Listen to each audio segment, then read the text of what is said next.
নমস্কাৰ আপোনালোক সকলোকে ইনফোটেইনমেন্ট পল্লাব ইউটিউব চেনেললৈ স্বাগতম জনাইছো।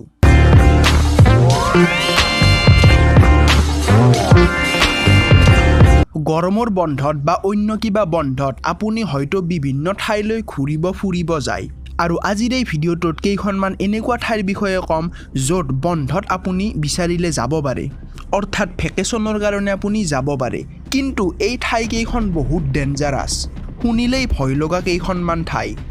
গতিকে কি কেনেকুৱা জানিবলৈ ভিডিঅ'টো শেষলৈকে চাওক। Number 1, cliff camping.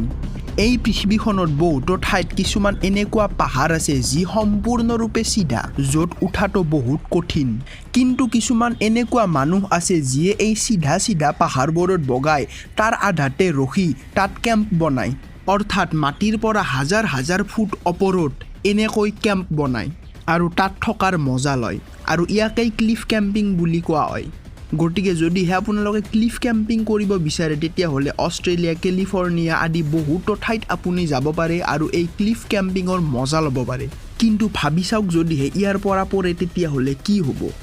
খতম, bye bye, tata, good bye, গয়া। ইয়াৰ পৰা পৰিলে আৰু আপুনি বাচি যোৱাৰ চান্স মুঠেই নাই।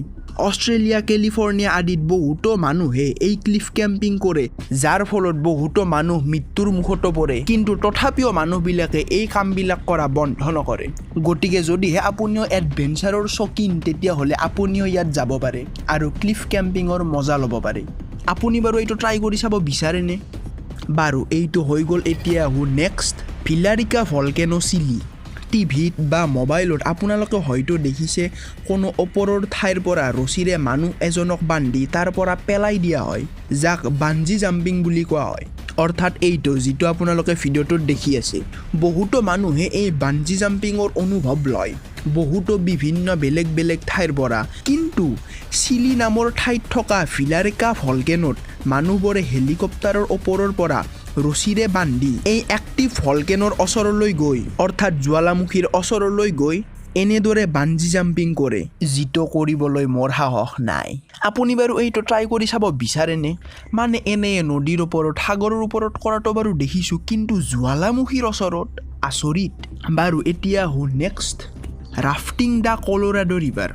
নদীৰ মাজেৰে নাৱত বা জাহাজত গ'লেও হয়তো আমাৰ অলপ ভয় লাগিব, মানে মোৰ অলপ লাগে, কিন্তু আজিলৈ যাই পোৱা নাই।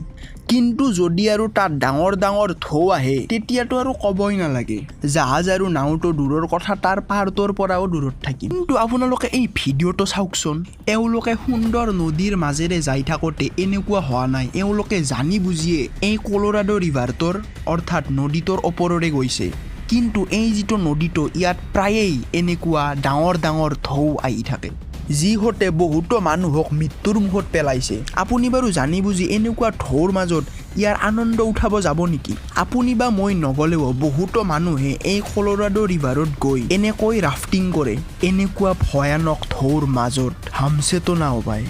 গতিকে এই আছিল আজিৰ এই ভিডিঅ'টোৰ কেইখনমান ঠাই আৰু য'ত গৈ মানুহবিলাকে এনেদৰে এডভেঞ্চাৰৰ মজা লয়।